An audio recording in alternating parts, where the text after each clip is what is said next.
If Pennywise is considered a symbol of modern horror, then long before him there was another clown who terrified audiences in a very different way.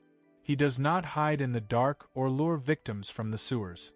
Instead, he opens the doors of his museum with a smile and invites you inside, turning simple curiosity into a deadly trap. 23 years ago, Rob Zombie made his directorial debut with House of 1000 Corpses. The well-known musician and fan of classic exploitation cinema created a brutal, bloody, and deliberately insane horror film that blends the aesthetics of cheap carnivals, grim roadside attractions, and an extremely raw style of storytelling. He drew inspiration from low-budget horror films of the 1970s, especially the works of Tobe Hooper, preserving their dirty atmosphere and unsettling visual tone. At the center of the story is Captain Spaulding, played by Sid Haig. He is anything but an ordinary clown. Beneath the makeup is a man who appears both as a friendly host and a dangerous madman. He easily wins over his visitors, but it quickly becomes clear that behind the smile hides a ruthless killer.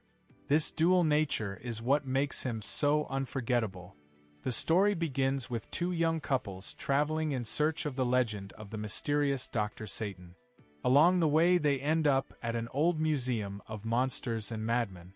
What seems like a random stop becomes a disaster, as the Firefly family lives inside, having long turned violence into a way of life. A simple road trip quickly turns into a chain of deadly events. The film is filled with scenes of brutality, cannibalism, and satanic rituals. The house becomes a true labyrinth of death, where danger waits behind every corner. Rob Zombie focuses not only on blood and shock, but also on a grim carnival atmosphere that helped the film achieve cult status among horror fans. The name Captain Spaulding was taken by Rob Zombie from a character once played by Groucho Marx. Despite this reference, Sid Haig's version of the character became fully original in its execution.